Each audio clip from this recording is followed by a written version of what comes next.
시청자 여러분 안녕하십니까? KBS 9시 뉴스입니다. 여러분 안녕하십니까? 여러분 안녕하십니까? 오늘의 주요 뉴스입니다. 뉴스룸을 시작하겠습니다. 조중동 조중동이 계속 이렇게 경향.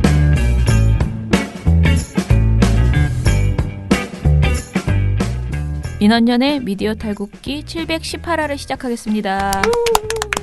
예, 안녕하세요. 저는 언론 권력을 감시하는 시민단체 민주언론시민연합에서 사무처장으로 일하고 있는 김원경입니다. 정책팀장 이봉우입니다. 이정일입니다. 예, 뭐 오늘도 바쁘게 전할 소식이 많네요. 먼저 어떤 분이 댓글을 남겨주셨던데요. SBS에 이제 신경 끊었나? 뭐 포기했나?라는 댓글을. SBS는 포기했나요? 네. 이렇게. 근데 댓글을. 포기한 건 아니고요. 저희가 모든 내용을 빠르게 이 스크랩에 올리기에는 저희 방송을 좀 짧게 하고 싶은 지금 생각이 있어가지고 네. 좀 이렇게 줄이고 있습니다. 일단은 SBS 신임 보도본부장에 세월호 보도 참사와 관련된 책임자가 임명이 되었다라는 소식이 있습니다. 22일에 임명 동의 투표 대상자인 편성 시사교양 보도부문 최고 책임자를 임명을 공지를 올렸어요. 그런데 편성 부문 최고 책임자의 박기홍 디지털 사업국장, 시사교양 최고 책임자의 민인식 PD, 그리고 보도부문의 최고 책임자에는 정승민 전략기획실장이 임명되었습니다. 정승민 이분이 이제 문제가 네. 되는 겁니다. 정승민 실장은 윤성민 태영그룹 회장 취임 이후에 이뤄진 첫 번째 인사에서 주요 보직을 맡게 된 건데요. SBS는 지난 3월에 방송 경영 독립의 상징적 인물인 최상재 실장을 특임 이사로 발령하고 정승민 정책팀장을 전략기획실장에 임명을 했습니다. 정 실장은 2017년에 세월호 보도 참사 당시에 보도국장을 지냈고요. 감봉 6개월, 정치부 선임기자 발령 등 중징계를 받은 바 있습니다. 이거 기억하시는 분 많은데. 네, 네. 이게 대선 저항국이었기 때문에 네. 대선 직전에. 네, 해양수산부가 세월호 인양을 고의로 지연하면서 더불어민주당 문재인 대통령 후보 측과 부처 자리 등을 놓고 거래를 시도했다는 보도였습니다. 네. 이거 단독이었어요. 네. 네. 세월호 선체조사위에 관한 특별법 시행령이 오늘 국무회의를 통과해 인양 고의 지연 같은 각종 의혹에 대한 진상조사에도 속도가 붙게 됐습니다. 이런 가운데 해수부가 뒤늦게 세월호를 인양한 게 차기 권력의 눈치를 본 거란 취지의 해수부 공무원 발언이 나와 관련 의혹이 증폭되고 있습니다. 조을선 기자의 단독 보도입니다.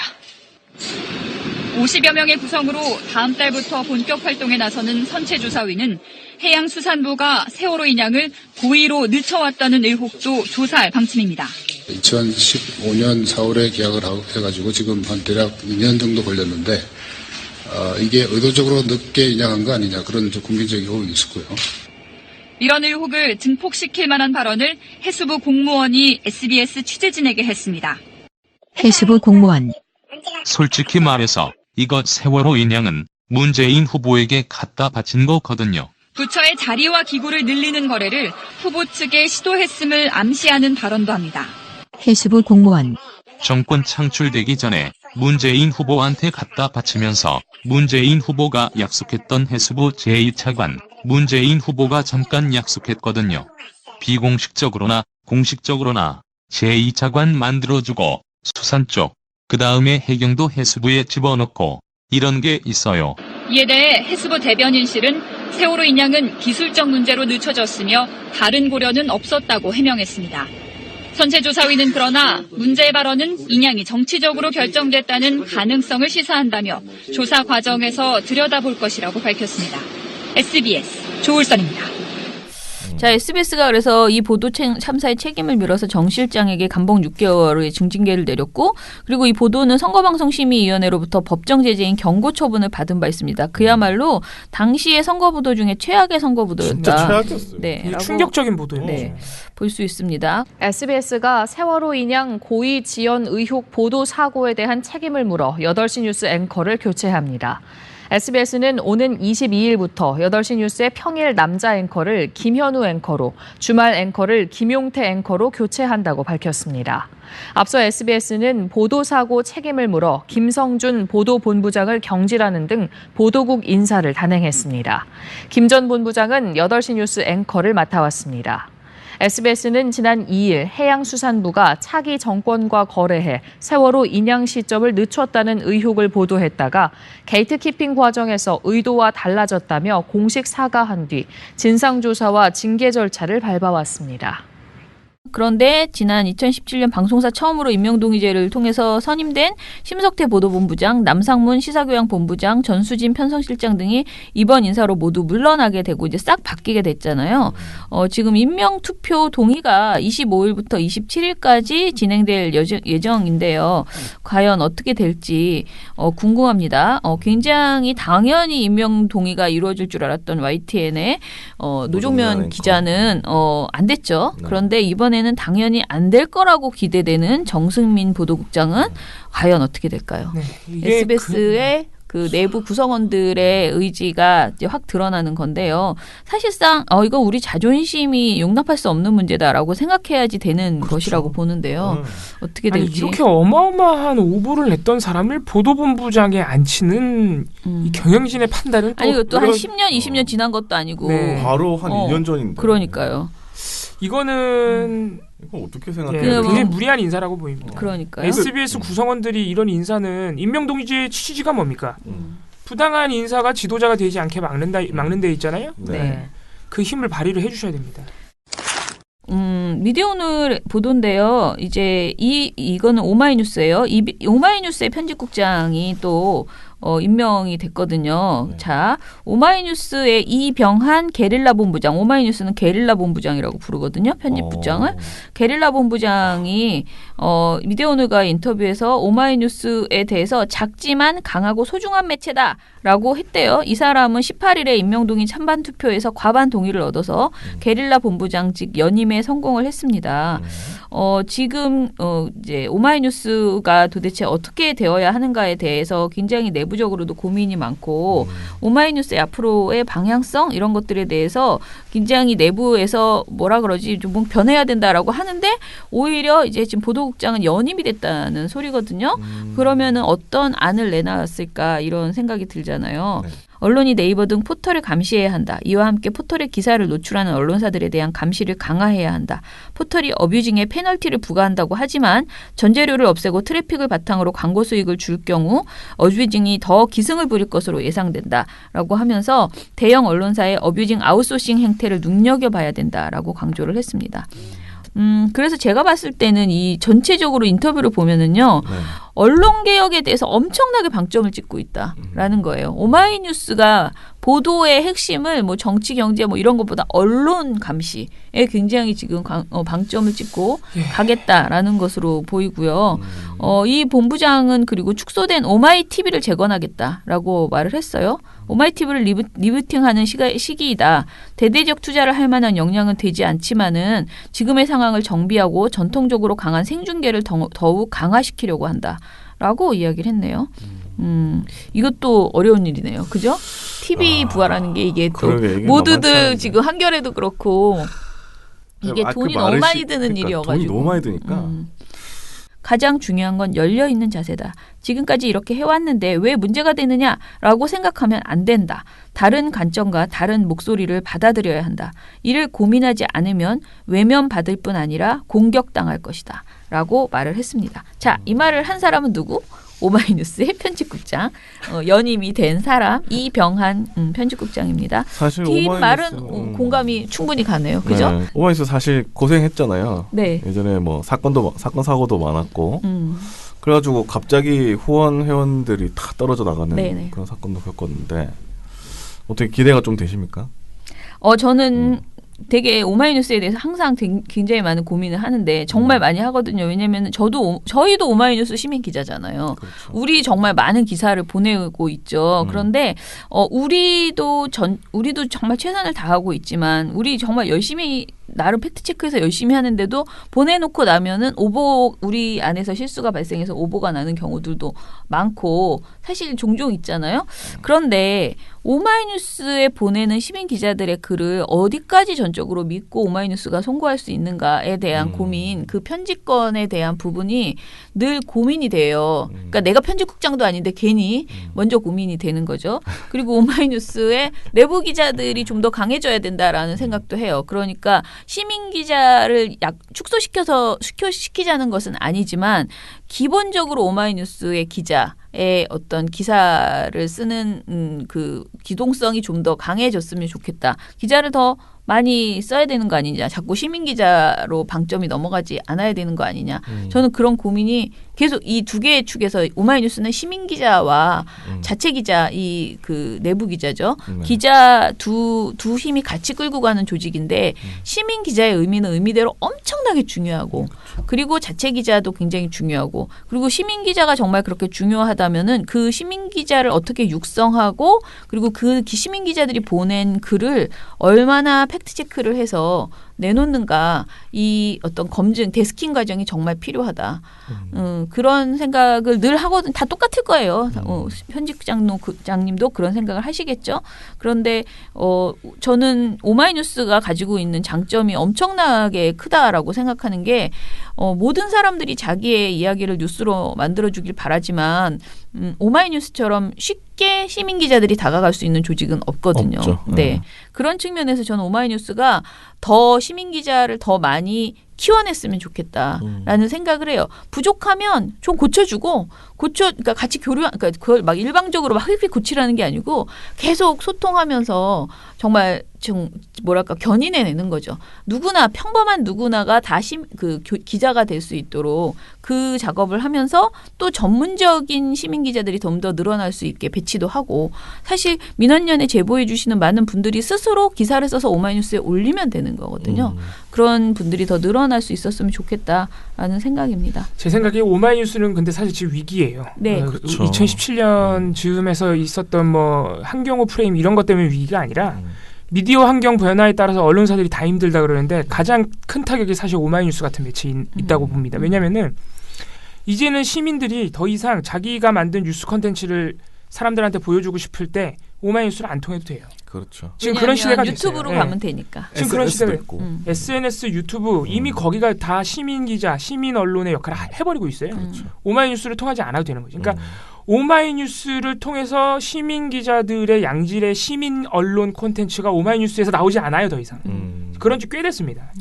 지금 유튜브나 SNS에서 유명한 분이 아닌데 이 시민 언론인으로서 마치 시민 기자처럼 이렇게 미디어적인 영향력을 발휘하는 사람들 이런 사람들이 오마이뉴스에 기사 냅니까? 안 해요. 자기 기사 자기 유튜브에 내거나 자기 SNS에 올리면 그만입니다. 그렇죠. 그래서 오마이뉴스는 이 상황을 어떻게 극복할 것인가를 먼저 고민해야 돼요. 지금 뭐 언론 개혁이 다 좋은데 어쨌든 시민들이 기자다라는 모토로 탄생했고 그걸로 운영하는 언론사잖아요. 심지어 그 모토가 굉장히 좋은 모토잖아요. 그렇죠. 근데 왜 시민 기자들의 양질의 콘텐츠가 우리한테 오지 않을까? 이 부분부터 시작을 해서 고민해야 됩니다. 그래서 야, 이거는 그러면 근본적으로 굉장히 어려운 문제예요. 오마이뉴스 저는 사실 오마이뉴스에 대해서 오마이뉴스를 굉장히 좋아하고 응원하는 사람이지만 지금이 오마이뉴스 최대의 위기라고 생각합니다. 그러네요. 지금 이미 SNS나 유튜브에서 활동을 많이 하고 활발하게 하고 있고 어느 정도 신뢰도가 있는 유튜버들 또는 SNS의 인플루언서들 이런 사람들과 협업을 해서 그거를 시민기자 컨텐츠로 올리는 방안을 고민해야 돼요. 또 스타트업도 좋고요. 이미 대형 방송사들이 그렇게 하고 있어요. 그렇게 안 하면은 생존이 안 되는 거예요. 지금 그렇게 협업을 하지 않으면 콘텐츠를 아무도 봐주지 않는 거죠. 그리고 영상도 말이 영상이지 네. 이 영상에서 성공한 사례가 몇 개나 있습니까? 그러니까 이 언론사들 영상에서 실패한 게 더 많아요. 네. 성공한 사례만 몇 개밖에 없는 거죠. 네. 근데 그게 잘 되다 보니까 이걸 하자고 하는 것 같은데 이것도 계획을 잘 세워서 해야 그러니까 됩니다. 오마이 TV 확대하신다 그러는데 그것도 네. 지금 이정희 PD님이 중요한 말씀하셨는데 방송사들이 그 유튜브 컨텐츠를 노리고 수도 없이 도전했지만 다 실패했다고 보면 됩니다. 네. 성공한 사례가 뭐가 있냐? 노컷뉴스의 시리얼이랑 SBS의 스브스 정도가 남았습니다. 그렇죠. 그 외엔 거의 다 그냥 실패했다고 보면 됩니다. 뉴스 컨텐츠로 한정해서 그렇죠. 보자면은 그 시리얼과 스브스 비디오 모그 왜 성공했을까요? 그 방송국 사람들이 만든 거 아니에요. 그렇죠. 외부의 젊은 사람들을 그 데리고 와서. 일종의 비정규직처럼 쓰다가 그 사람들이 너무 잘하니까 데리고 온 거예요. 영입한 거야. 협업하다가 된 겁니다. 협업하다가. 네. 그렇죠. 이런 방향으로 전향적으로 고민하지 않고 현 체제를 유지하는 방향으로 가신다. 시민 기자들이 글로 써서 주는 콘텐츠를 그냥 통상적으로 우리가 흔히 말하는 레거시 형태의 그런 기사로 내겠다. 더 이상은 힘들 겁니다. 그러니까 실패 사례를 좀 보고 그거를 하지 말아야겠다 생각을 하셨으면 좋겠어요. 네. 저는 물론 이건 제 개인적인 생각입니다만은 아무튼 이 위기 의식 자체는 오마이뉴스도 갖고 계실 거예요. 예, 고민을 많이 해보셔야 됩니다. 네, 아무튼간에 오마이뉴스가 그 펜으로 이제 그야말로 그 글로 쓰는 기사로 시민들이 이제 올라가게 하는 그런 체제인데 사실 이제 펜보다는 말과 뭐 팟캐스트나 유튜브나 이런 걸로 얼마든지 할 수 있는 상황. 저는 사실 SNS로 글을 올리는 것과는 또 다른 오마이뉴스에 올라가면 어찌됐든 네이버나 이런 데 송고가 되기 때문에 힘이 있습니다. 영향력은 분명히 있고요. 그런데 이제 글을 쓰는 것에 한계가 있는 분들도 상당히 많거든요. 그렇죠. 조리 있게 기사를 쓰는 것에 그런 분들은 사실은 이제 유튜브로 넘어가서 뭐 또 다른 매력으로 이제 자기의 이야기, 자기 전문성을 살리겠죠. 근데 그런 상황 속에서 오마이뉴스가 어떻게 살아남을 것인지 이 부분은 좀 고민을 많이 하셔야지 된다라는 생각입니다.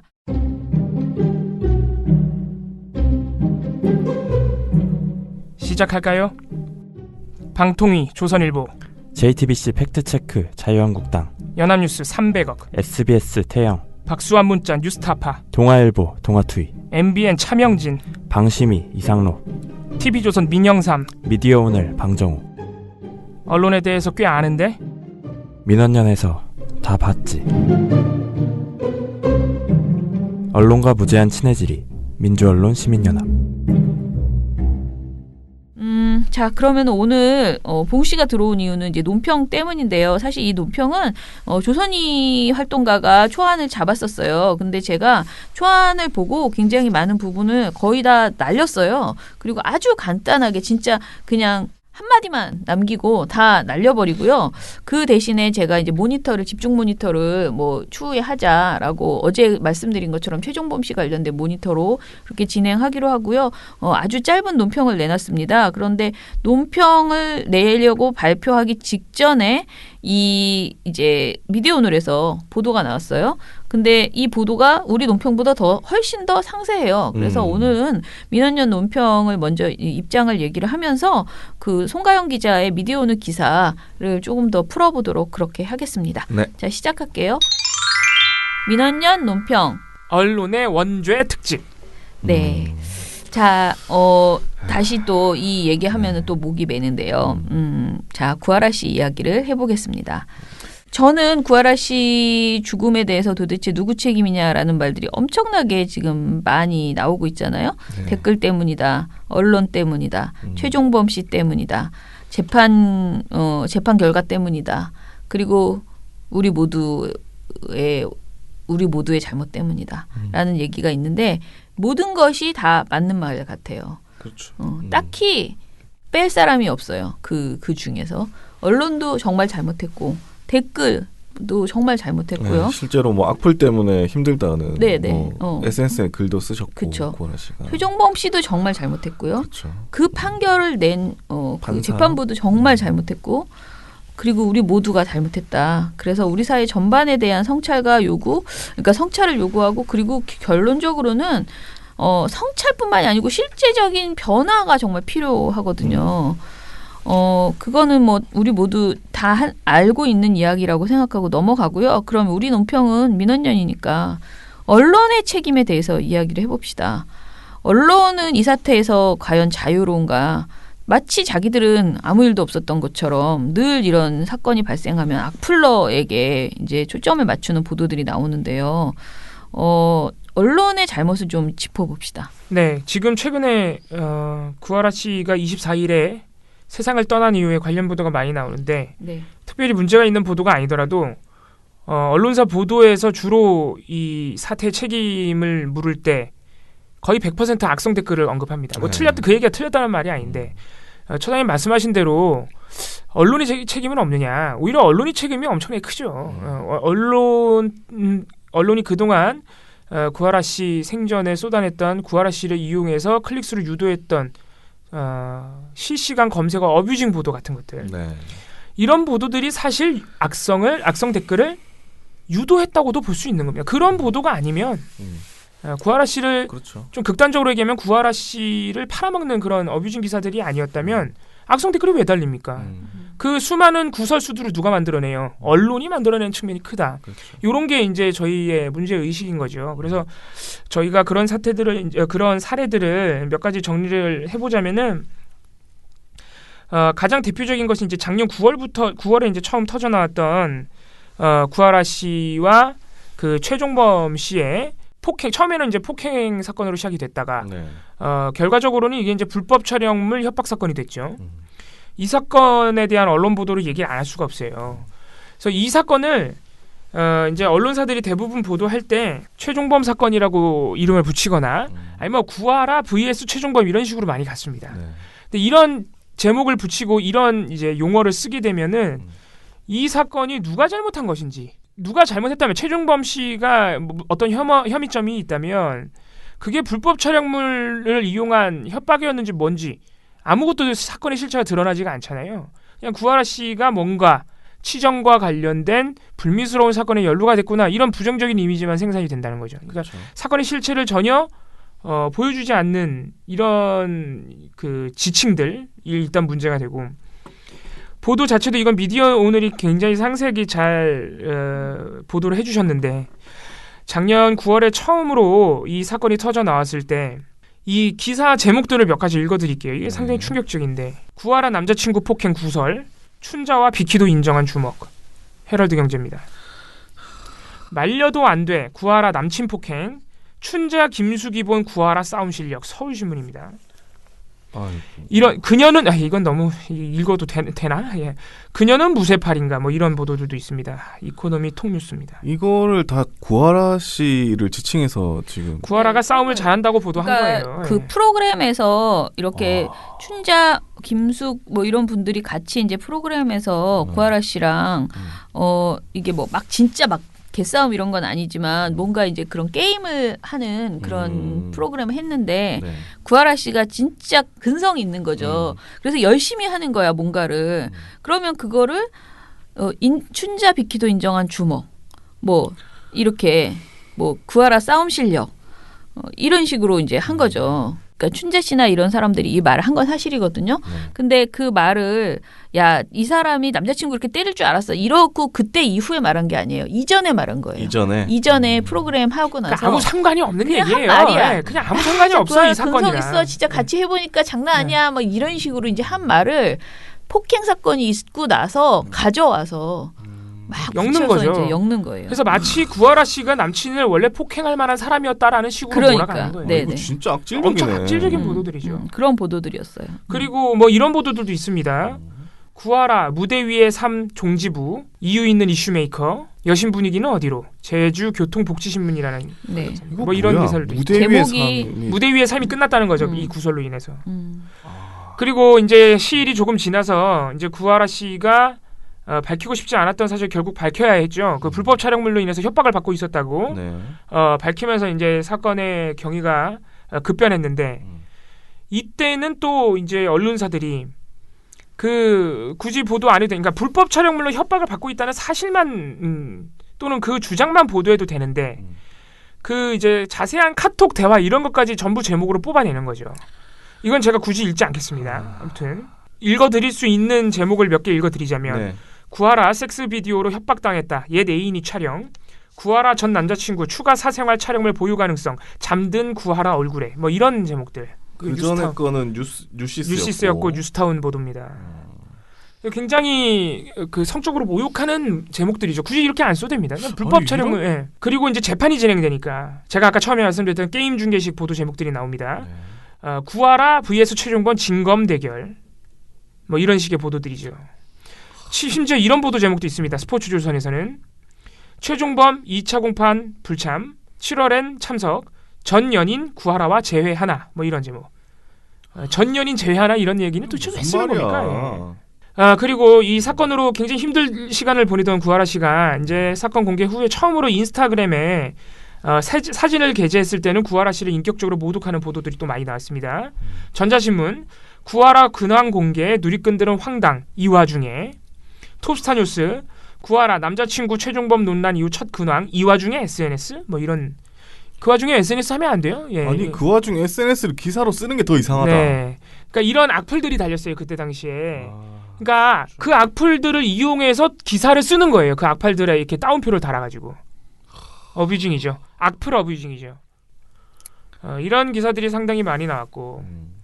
그러니까 최종범 씨와 그 연루됐던 최종범 씨가 가해자로 지목됐던 불법 촬영물 협박 사건을 이런 식으로 어뷰징에 악용한 게 언론입니다. 그러니까 그 얘기를 또 안 할 수가 없는 보면은 그 넥스트 데일리는 구하라 근황 공개 엄청난 정신력 이런 제목으로 기사를 썼어요. 그러니까 이게 성폭력 사건 피해자다움을 요구하는 거죠. 예. SNS 하면 안 된다는 거지.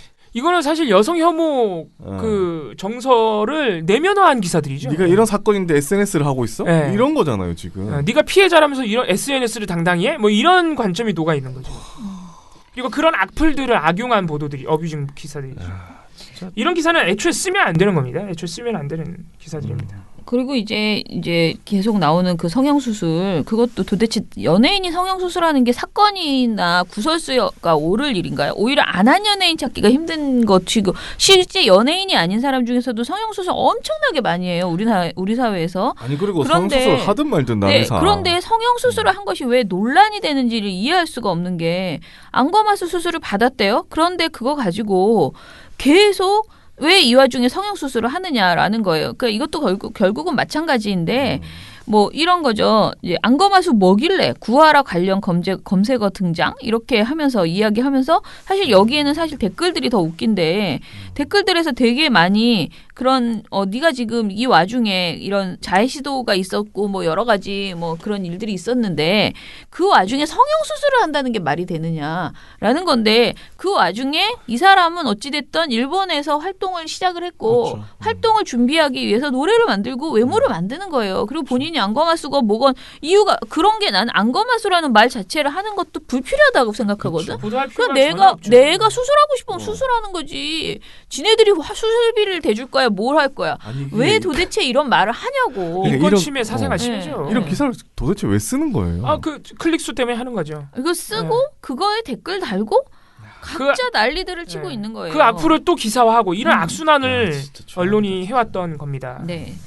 자, 그럼 아무튼 이렇게 난리였습니다. 그런데 그가 이제 떠난 이후에 지금의 언론을 봅시다. 어제 제가 얼핏 얘기했어요. 그래도 설리 씨보다는 좀 낫다. 왜냐면은 정말 양심의 손을 얹고 봤을 때 지금 한 달 됐는데 그 와중에 똑같이 뭐 예를 들어 뭐 시신을 클로즈업 하려고 한다거나 그때는 그랬잖아요. 막 응급차 막 거기를 막 들여다보고 막 이런 짓을 했는데 이번에는 최소한 구하라 씨 집 그 내부를 들여다보기 위해서 막 이렇게 줌인해가지고 찍기는 하지만은 별게 없었어요. 네, 아무튼 사실은. 뭐 그렇게 심각한 사례는 없었지만 별게 없었어요. 그렇지만은 그런 모든 일련의 사진들, 특히 사진만 올려놓고 글도 한 줄 달지 못하는 그런 사진 기사들이 많거든요. 그런 사진들은 사실은 그냥 또 팔아먹으려고. 그렇죠. 그냥 하는 거야. 근데 어떤 얘기를 하시는 거냐면은 구하라 씨 자택 사진을 찍어가지고 기사 내용은 글은 단 한 줄도 없이 그 사진 기사만 올리는 거예요. 사진에 설명도 없어요, 심지어. 도대체 왜 그러는 거야? 이건 뭐예요? 그냥 제목만 쓴 거예요. 클릭 유도하는 거죠. 자택. 구하라 자택에 가보니 뭐 이런 식의 제목을 쓰고 클릭수로 유도하는 트래픽 낭비인데 그게 뭐 좋아요. 뭐 다른 사안에 있어서는 그렇게 어뷰징들 워낙 많이 하니까 트래픽 장사 하니까 그렇게 한다 쳐요. 근데 이거는 사람이 세상을 떠났죠. 고인이 됐잖아요. 고인을 이용해서 그렇게 클릭수 장사하면 안 된다는 거죠. 그렇게까지 하고 싶을까? 네. 고인의 집을 찍어서 그렇게 하면 안 된다는 거죠. 기자들이 그렇게까지 하고 싶을까? 진짜? 그러니까 말입니다. 자, 그리고 그래서 이렇게 계속 타인의 죽음을 팔아먹는 진짜 이 일을 계기로 해서 우리 사회가 고민해야 되는 것을 이야기하는 기사는 제가 100번 양보해서 할 수 있다.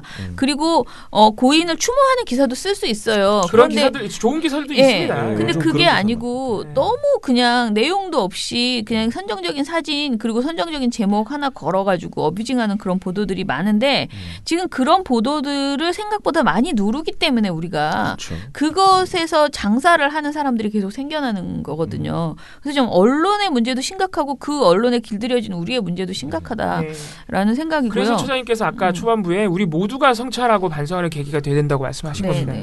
저는 사실 이런 일이 반복되는 게 우리 사회가 비정상이라는 걸 보여준다고 생각해요. 네. 그다음에 불법 촬영물을 촬영하고 이제 협박한 사람이잖아요. 최종범 씨는. 근데 이제 최종범 씨에 대해서 언론의 책임을 묻는 여론이 갑자기 지금 많아졌어요. 갑자기 사람들이 최종범 너 때문이야. 너 정말 반성해라고 하는 이야기들을 많이 쓰거나 또는 그 최종범의 책임을 묻지 않은 법원의 판결을 비판하는 그런 여론들이 많아지고 있어요. 네. 근데 그것에 대해서 일부 기사에서 2차 가해다. 그러니까 최종범 씨에 대한 2차 가해다. 예. 극단적인 공격이다라고 표현하는 일부 기사가 나오고 있어요. 근데 그래 최종범 씨도 인권이 있고 판사도 인권이 있어요. 그러니까 뭔가 그들의 인권도 되게 소중하고 그들이 잘못했다 잘못하지 않았다를 떠나서 정상적으로 여론이 형성돼야 되는 건 맞아요. 그런데 문제는 뭐 실제로 그 사람들한테 막 엄청난 그거를 하는 게 아니고 당신들이 한 행동에 대해서 책임을 져라. 책임져라라고 하는 것까지도 모두 다 2차 가해다. 극단적인 공격이다라고 하면서 시민들의 정상적인 여론 활동에 대해서 이렇게 호도하는 것도 저는 문제라고 생각하거든요. 특히 2차 가해라는 용어를 지금 이 상황에 쓰는 게 맞나? 여기다가 해봐야 쓰는 게 됩니다. 맞나? 2차 가해가 원래 이런 데다 쓰는 말이 아니잖아요. 네. 예. 이거는 일종의 잘못된 프레임이고 부정적인 공격을 하고 있는 거죠. 그러니까 시민들 입장에서 이거 재판 과정을 보면은 가수 구하라 씨를 폭행하고 협박한 혐의로 기소된 전 남자친구 최종범 씨가 1심에서 징역형의 집행유예를 선고받았습니다. 서울중앙지법은 오늘 최 씨의 공소사실 중 협박과 강요 등을 유죄로 인정하고 징역 1년 6개월에 집행유예 3년을 선고했습니다. 재판부는 피해자와 헤어지는 과정에서 폭행해 상해를 입혔고 성관계 동영상을 제보하겠다고 협박했다며 여성 연예인인 피해자가 극심한 정신적인 고통을 받았을 거라고 밝혔습니다. 구하라 씨는 최 씨에 대해서 협박, 강요, 성폭력 범죄 처벌에 관한 특례법 위반 등의 혐의로 적용해서 고소장을 제출했거든요. 그런데 재판에서는 그 오덕식 부장판사가 연인이던 피해자와 헤어지는 과정에서 폭행에 다치게 하고 성관계 동영상을 제보해 연예인으로서의 생명을 끊겠다고 협박했다라는 걸 인정하지만 동영상이 피해자 의사에 반해 촬영된 것이 아니고 실제로 이를 유출하지는 않았다.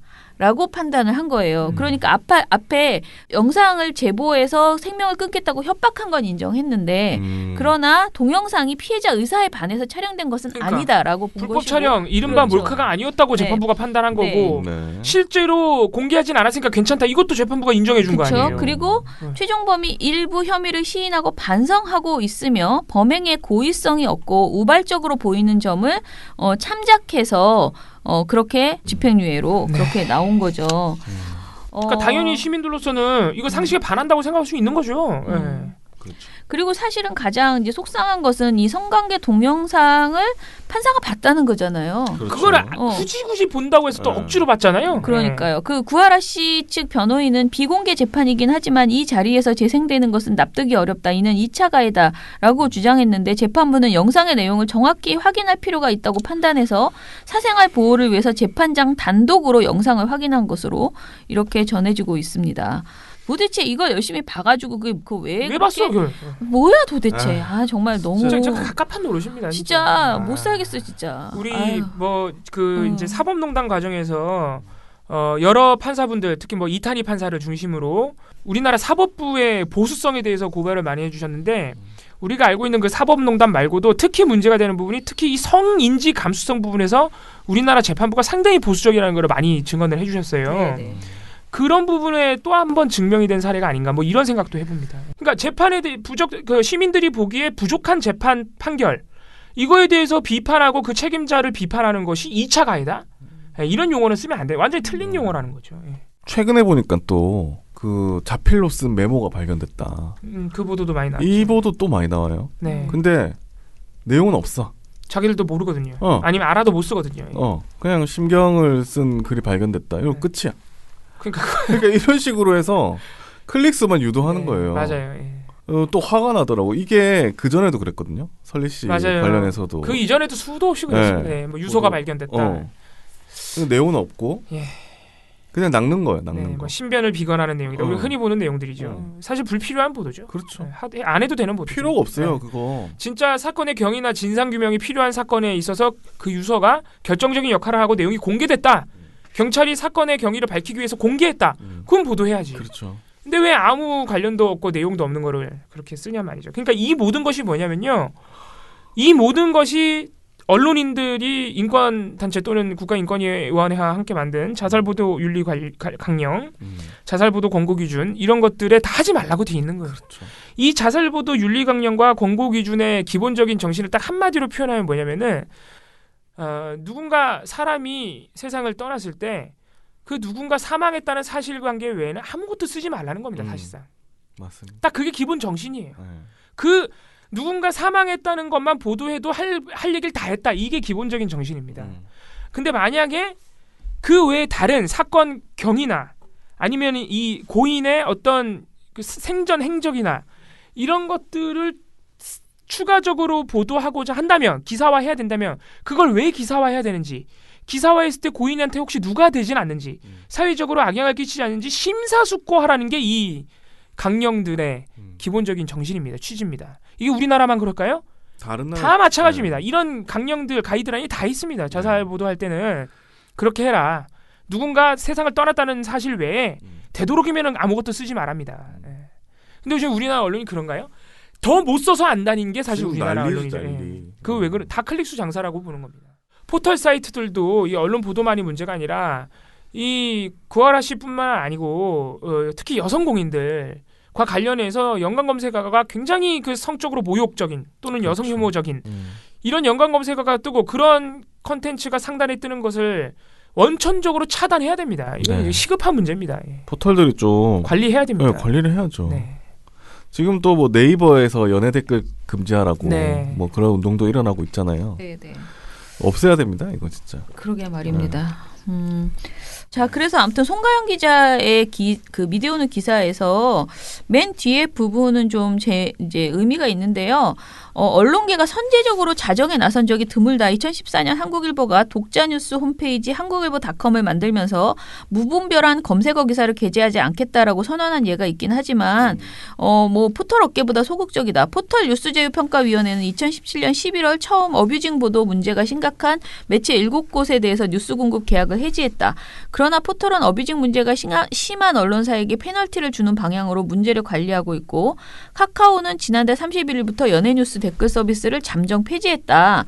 포털 규제의 맹점은 광활한 사각지대가 있다. 검색어 기사는 규모가 큰 매체에서 더 심각한데 포털은 이를 통제하지 못하고 있다. 실검팀은 인력, 자본이 비교적 충분한 중대규모 언론사에서 운영하기 쉽다. 전담 자회사를 만들거나 어뷰징 보도 매체와 계약해서 트래픽을 올리는 방식이다. 이렇게 얘기를 했어요. 그러니까 민원연 보고서도 인용했는데요. 지난 10월 사망한 연예인 설리 씨의 검색어 기사 조사 결과 연예 스포츠 매체보다 한국일보, 매일경제, 한국경제 등 종합지가 낸 기사량이 더 많다라고 우리가 발표한 바 있고 종합지 중에는 국민서울, 세계, 한국일보, 경제주 중에는 매일경제, 서울경제, 한국경제, 머니투데이가 검색어 기사를 많이 썼다라고 우리가 봤어요. 그러면서 연예인의 사망에 자성이 필요하다는 주장이 언론계에서도 나오고 있다. 실제 검색어 기사팀에서 일해본 적이 있는 A씨는 트래픽 올리는 실검 기자에게 성과급을 주는 종합지가 있다. 10대 전국 종합지 중 하나다. 포털이 어떤 정책을 써도 언론은 피해 나갈 궁리를 하는 쪽인데 이 태도가 변하지 않고서는 피해는 더 양산될 수 있다. 이번에도 반성 없이 지나갈 것인가 라고 물었다고 합니다. 자, 제가 어제 인터뷰를 하나 했는데요. 전 그 기사가 나오기를 좀 기다리고 있는데 더팩트라는 그 매체가 있거든요. 근데 그 매체에서 가끔 가다가 좋은 기사가 나오거든요. 그러니까 왜냐하면 자주 보는 매체가 아니다 보니까 가끔 가다가 근데 이제 그 기사가 뭐냐면은 그러니까 옐로우 저널리즘을 진단하는 그런 기사예요. 그런데 이게 우리가 말하는 기사윤리위원회 이제는 그러니까 신문윤리위원회에서 경고 같은 거 막 준다 그랬잖아요. 경고주의. 그 결과 전수 조사를 했대요. 그래서 그 결과를 2년치를 이렇게 다 전수 조사해서 분류를 했는데 그게 무슨 정치적인 유불리냐 아니면 선정성이냐 뭐 명예훼손이냐 이런 식으로 다 분류를 해서 똑같은 기준으로 분류를 해서 방송통신심의위원회 심의 결과와 신문윤리위원회 심의 결과를 다 전수조사해서 지금 기사를 쓰고 있더라고요. 그래서 저한테 이제 전화를 해서 몇 가지를 얘기를 해주면서 이거에 대해서 어떻게 보시냐라고 했는데 그 얘기를 들은 결과는 역시나 뭐 거의 모든 문제는 10대 종합일간지에서 발생하고 있구나. 그러니까 신문윤리위원회의 결과도 심각할 정도로 다 10대 종합일간지에 뭉쳐져 있고요. 그리고 오히려 스포츠지 이런 데는 별로 없는 거예요. 걸리는 사례들이. 그러니까 지금 미디어오늘 송가영 기자가 말한 대로 이 검색어 기사, 어뷰징 기사 이런 문제점들도 연예 매체나 스포츠 매체 또는 중소 매체가 아니라 엄청나게 규모가 큰 조중동 유해 메이저에서 오히려 더 심각하다는 거예요. 그러니까 메이저에서 규모가 크니까 특별팀을 꾸려가지고 아예 이거를 엄청나게 돌리고 있다는 것이죠. 그러니까 이게 진짜 우리나라 그래서 메이저 언론들이 반성하고 성찰해야 된다. 그리고 더 웃기는 거는 스포츠나 이런 데가 2년 전에는 훨씬 많았대요. 그 걸린 사례가. 네. 그런데 스포츠나 연예 매체보다 지금 이 메이저가 엄청나게 2배 넘게 걸린 사례가 많거든요. 이건 뭐냐? 이 어뷰징 시장에 골목 상권이 있었는데 그 골목 상권을 장악한 거지. 대기업이 장악한 대기업이. 거죠. 돈이 되는구만. 네. 그렇죠. 거기가 그거 외에는 이제 네. 그러니까 그만큼 언론사들이 이제 수익 구조가 굉장히 허술해졌다는 거죠. 근데 골목 상권이었다는 것은 뭐냐면 그만큼 그냥 짜잘짜잘하게 했는데 이거를 그 대기업이 들어와서 얼마나 규모가 커졌겠어요. 그러면 그 피해를 입는 그 예를 들어 그게 연예인이라면은 예전에 스포츠지에서 그냥 기사 내던 수준과 지금 조중동이나 이런 주요 매체들이 내는 그 어뷰징을 해버리는 수준이 그 피해가 얼마나 더 크겠어요. 그러게요. 예, 그런 측면에서 우리가 진짜 이게 그냥 단순히 사람이 그야말로 그냥 극단적 선택을 한 게 아니에요. 그러니까 이게 왜 이런 일이 발생하는가를 우리가 진짜 과학적으로 분석을 해서 이거를 대책을 세워야지. 이대로 있어서는 안 된다. 진짜 큰일이다라는 생각이 계속 그 듭니다. 대책에 가장 우선적으로 돼야 될 것 중에 하나가 바로 언론 개혁인 겁니다. 지금. 네. 언론이 이런 식으로 하면은 이런 일은 계속 반복될 거라는 거죠. 네.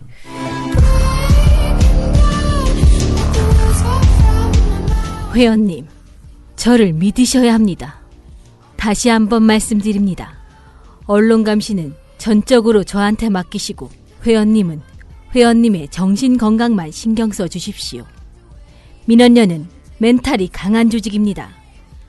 봤던 기사도 의심하고 또 의심합니다. 민주언론 시민연합.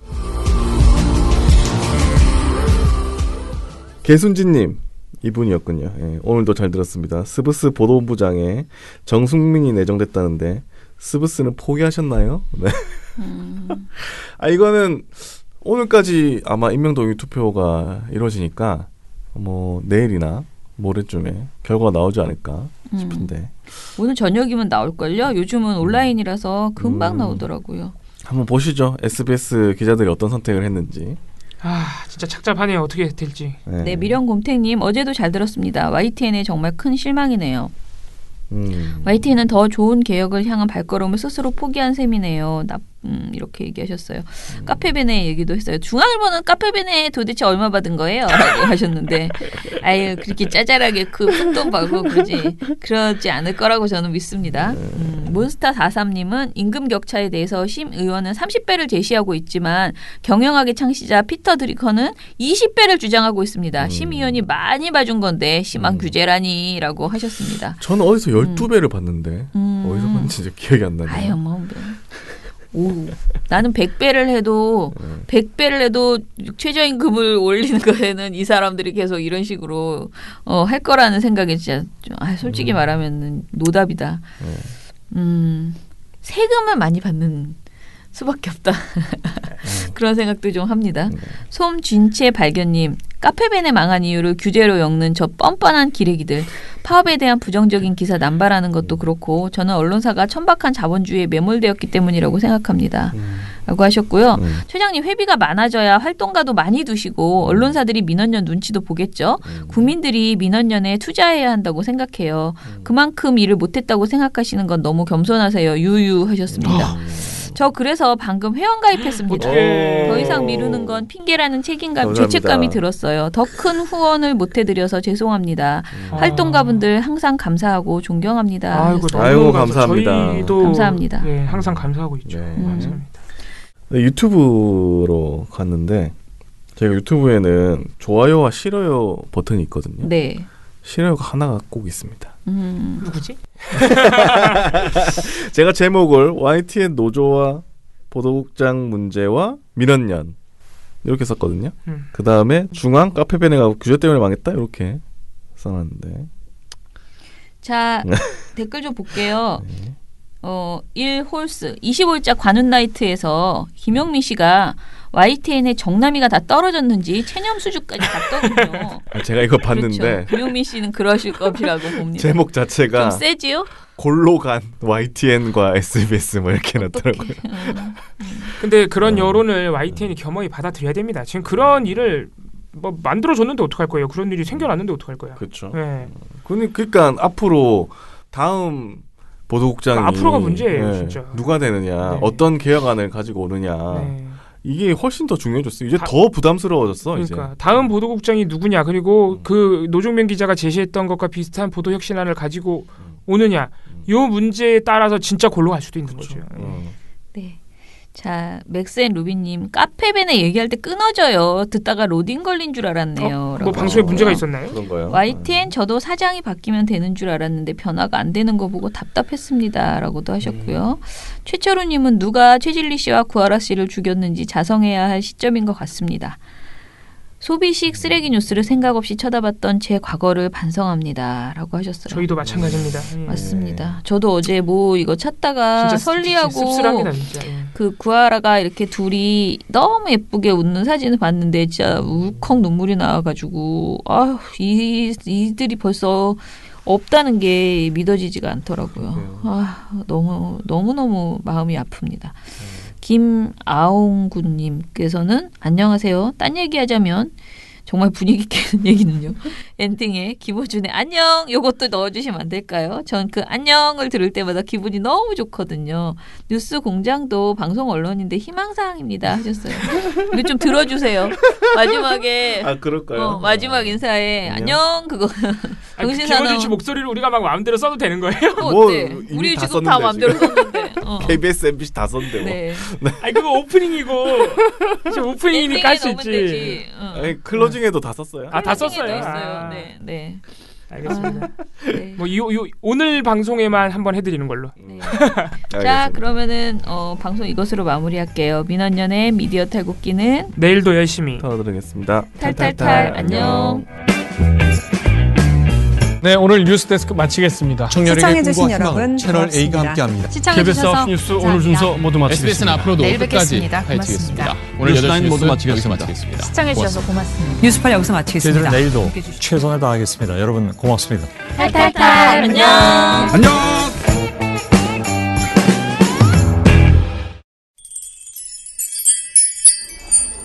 민원연 회원 가입. 가입하시면 매달 후원회비가 $9. 지상파의 종편 신문까지 세트로 감시하는데 $9. 거기에 좋은 보도, 좋은 방송까지 발굴하고 팟캐스트도 매일 나가는데 $9. 매달 소식지도 나가고 매년 회원들과 같이 하는 행사도 여러 개 하는데 $9. 그럼 10,000원으로 하시죠. 오케이, 땡큐. 민원연 회원 언론 감시를 매달 10,000원으로